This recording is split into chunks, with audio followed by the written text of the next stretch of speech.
Hey, Greg. Remember it, so you don't have to. Many of us are aware of the influence Robert Rodriguez has had on a generation of filmmakers. He's proof you don't always need money to make a film successful. Through planning, good humor, and stylistic choices, you could go from making a film for nearly just $7,000 to a film costing $170 million, and both feel genuine and authentic to who he is as a filmmaker. His combination of gritty violence, comedic camp, and a fresh take on classic ideas have cemented him as one of the most ambitious and creative directors of the past few decades. And then he started doing kid shit. And we talked about these before. For a while, he just wanted to do kids' films, and inspired by his own kids. Whenever his next film was announced, you always crossed your fingers hoping it stars someone with a cut off. Then, oh, it stars an 8-year-old in CG Candyland again. Because you have to admire making children's entertainment at a time when mainly only animated films were doing that, but these were kids' films that felt like they were made by kids. Which again, can be kind of neat, but it can also be pretty annoying. And this band of annoyance all started with his very first children's film, Spy Kids. Oh, right, that was his first. I think I might actually like this one. Spy Kids was a surprise hit in 2001, earning $112 million in the US alone, against a mere $35 million. While critics were surprised to find themselves enjoying the film, I guess the movie's gained a bit of a negative reputation over the years. And I'd be lying if I said I couldn't see where that was coming from. The film is far from perfect and has a lot of desperate immature jokes Rodriguez's kids' films would be known for later. But I'm sorry, this movie is out there in some of the best ways. One of my favorite things is taking clips out of context and showing it to people who haven't seen the film. They're either blown away by the surreal imagery or laughing hard at the creative jokes. And then when I reveal what it is, they always say, Spy Kids. That toddler James Bond bullshit? You're kidding. But I still stand by it for all its faults. There is a lot of stuff that not only works, but it's also uniquely its own. Let's face it, this movie could have coasted by just being Mission Impossible for kids, not really putting that much ingenuity or imagination into it, and it still probably would have made money. But it does have the stamp of someone that really wanted to create something bizarre and weirdly ambitious for such a stock idea. So, have I lost my mind, or is this one of the Rodriguez kids films that maybe got a little too much of a bum rap over the years? Well, let's open that top secret envelope to find out. This is not a reason to have me committed, I swear. Spy Kids. The film opens honestly how you would expect a film like this to open, with the spy parents of the leads named Giorgio and Ingrid, played by Antonio Banderas and Carlo Gugino, meeting on a mission to assassinate the other and falling in love. You have to understand these were dark and confusing times. I mean, there's an enormous amount of turmoil between countries. Very different from now. Both these actors get across a lot without having to say anything. Even if there was no narration, Antonio's expression of nah would still get a laugh out of me. In fact, most of this intro is pretty hilarious, as the couple grows closer and closer despite having to keep themselves further and further apart. They would embark on the most dangerous mission of all time. They decided to marry. They decide to get married, but a hit is put out on the both of them. Thankfully, the wedding is also made up of spies and assassins, so even as they run for their lives, the ceremony continues.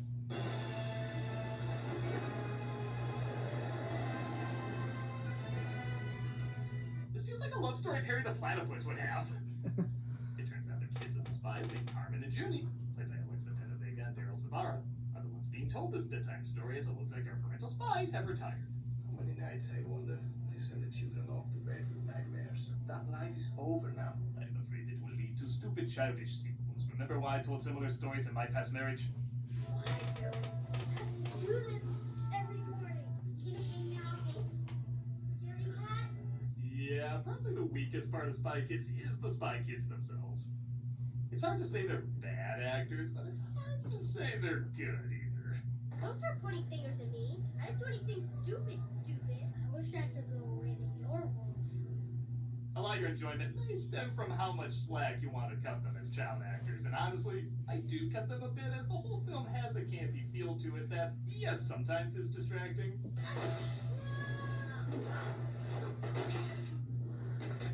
Absolutely no book on parenting can explain those movements, but other times it matches perfect, like the show they watch on their way to If school. Spy Kids 3 was always my favorite. That just sounds like a replacement swear word, and yeah, if Julie looks like a replacement swear word too.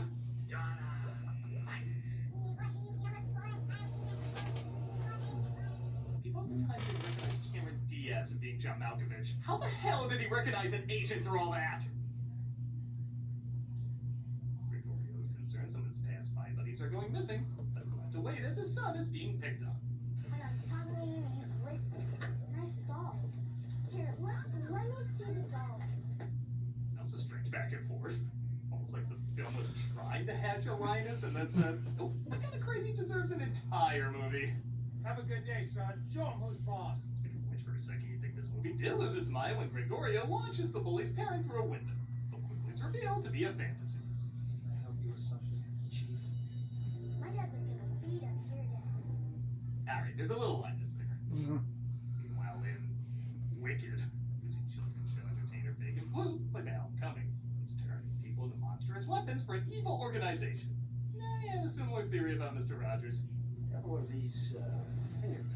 One of my favorite things in describing this movie to someone is when I say the henchmen are comprised entirely of thumbs. Without fail, 100% of the time, people who have not seen this movie always repeat back, thumbs. In a time when films feel very standard and underwhelming, a movie that guarantees such a confused response has to merit some value. Johnny? The head of the evil organization named Mr. Lisp, played by Robert Patrick, is shown their latest evil invention, androids that look like the kids of powerful leaders.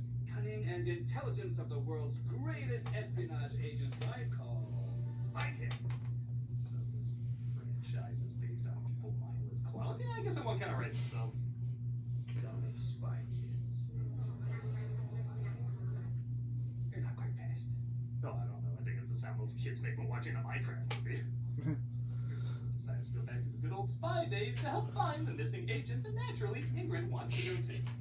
Checking jockey. Gather the kids.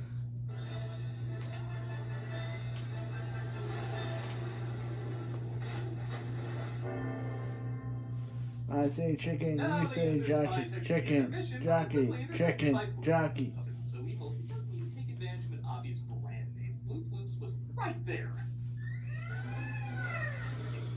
They alerted to something going wrong and quickly has to level with the kids. Felix? I'm not your uncle. You're like 5 Disney characters! I don't know what kids these days would know from. Wait, you're that guy from Spy Kids! He fills them in on their parents being spies and tells them to use their gadgets to get to a safe house as their home is under attack. We're never gonna see him again, are we? Kid, it's a Rodriguez movie. Feel like you got to see him in person even once. And sure, I'll admit it, sometimes it does feel like Rodriguez is saying, yeah, I'm just making a dumb kids movie. Now flushing your poop. Now rolling my eyes. They make it to a safe house where there's all sorts of inventions to keep them safe. I guess he's been in weirder. The parents break free as Floop's lair seems to be more a fun house from hell. Again, I just assume that's what most of Rodriguez's sets are called. The virtual room is exactly as it sounds, though, as it tricks our heroes into falling into Floop's clutches again. After, I have to admit, a pretty damn clever line. I snap my fingers. And my fingers snap you. I think these creatures were made just for that joke. He demands Gregorio to finish the film. And Gregorio turn everyone he loves into vagina cats. Or maybe that pancake face guy from Star Wars 1 or 2. Hi, I'm Miss Gradenko. We work for your parents. Meanwhile, the kids are approached by a supposed friend named Miss Gradenko, played by Terry Hatcher. She reveals the vanished spies are indeed prisoners on Floop's show. You know that tuneless song the characters sing? Play it backwards. Luke is a madman, help us, save us! Luke is a madman, help us, save us! No, that is so goddamn funny. Carmen! She's working for Floop. It turns out she's a fanny as well as they try stealing a device called the Third Brain. And I do love it when an action setup is both impressive and pathetic at the same time. And who would Person know? IKEA luxuries! And who would know? Terry Hatcher playing a villain, just like with Queen Rhea and Supergirl. Yeah. Now that's the Rodriguez we love! That's the kid shit we hate. That hair day. That's just dumb. Cheesy, that's again cheap as hell, but like I said, it's part of the fun. It's campy, but even in its campiness, you can tell there's effort and creativity put into it.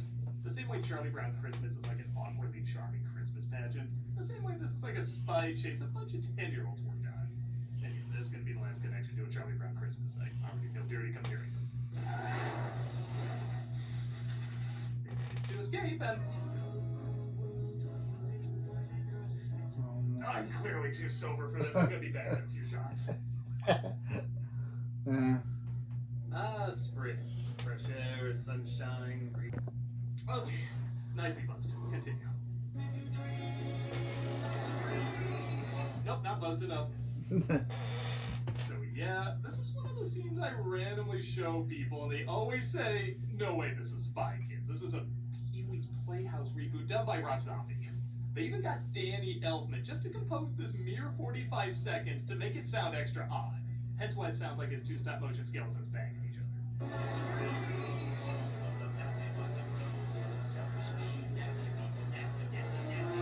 I'm sorry. Any movie that has this in it isn't just some mad kid spy film. This weirdness stands out. It turns out this is a rehearsal for Floop's show, as he asks his minion named Minion, played by Tony Shalhoub, what's missing? What does it mean, Minion? I don't. My soul needs something. Rehab. It needs rehab. Minion reveals he made android versions of Juni and Carmen to go find them, as we get.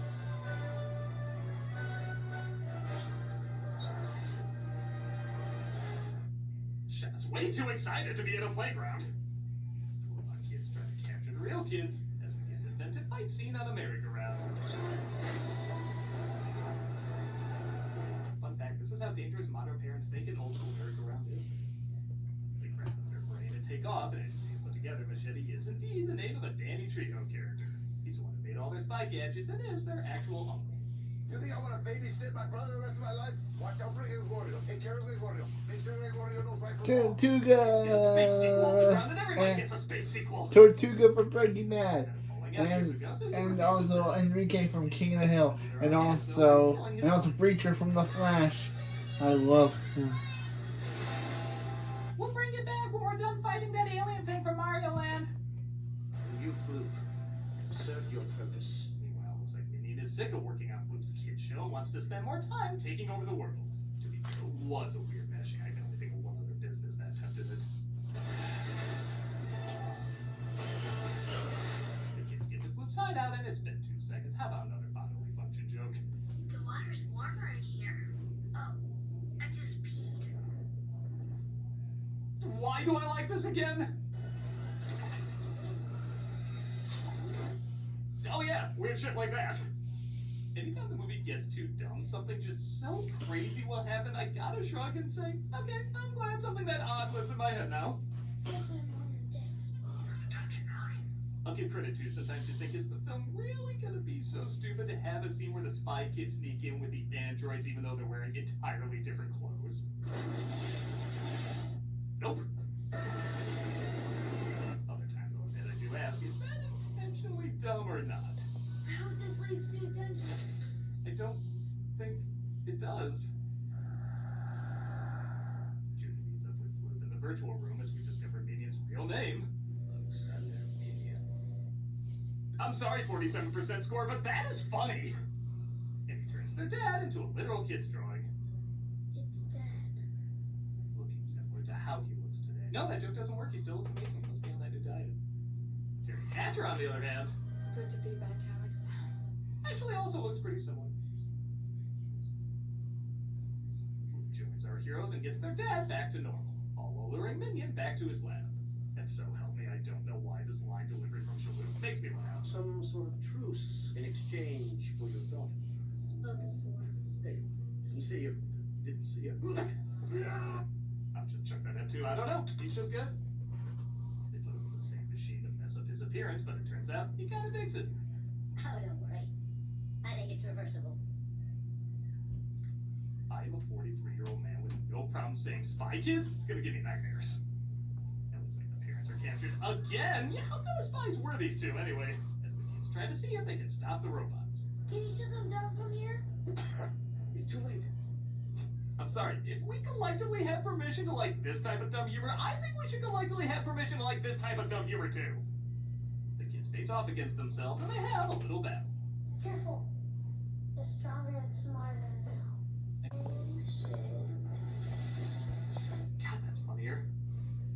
He uses one of the gadgets to stop them, but the army... That said, give this girl credit. I really did think they earned a PG rating for a second. Oh, shit. Talking mushrooms. Let's make it an actual PG, though. Oh, shit. God, that's funnier. He uses one of the gadgets to stop them, but the army of robots approaches to finish him off. Thankfully, the machete returns to rip some heads off. I mean, hug. Stupid PG. Programs him, though, to go after the villains. Machete cries. He's fine. You're still writing a positive review, but you are pushing it, Spy Kids. And Floop, I guess, hammers in the message. You won today, Jimmy. And not because you were the biggest or the strongest, but because you were pure of heart and of mind. How did that happen? Who cares? The movie doesn't. Let's just jump to the movie cameo. An emergency assignment has come up. Sorry, Dad, we haven't talked about this as a family yet. I wasn't talking to you. No, this assignment is for Carmen and Juni. Yeah, I wouldn't do that if you'd seen Tomorrowland. You know, he has a weird history with kids. So that's on the family. Wait, nobody has seen Tomorrowland. Go see Tomorrowland to make that joke work. No, don't do it. It's not worth it. So that's when the family all joining forces to fight evil and the movie ends. So that was Spy Kids. Yes, I have to acknowledge the problems, but I also have to acknowledge the fun insanity. Yes, there's a lot of moments that are awkward or cringy or don't quite work, but the energy is high, most of the comedy decent. And like I said, the creativity is really going for broke. I don't know why this is the project Rodriguez decided to pour all his Tim Burton into, but it is imaginative and enjoyable to take in.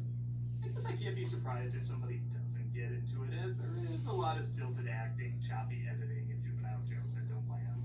But for the part I think many of us had going into this movie, it did turn out to have more effort than expected. I'm not pretending this is a great comedy or anything, but it really has the right amount of what the hell am I watching to keep it entertaining. I'm a nostalgia critic, I remember, so you don't have to.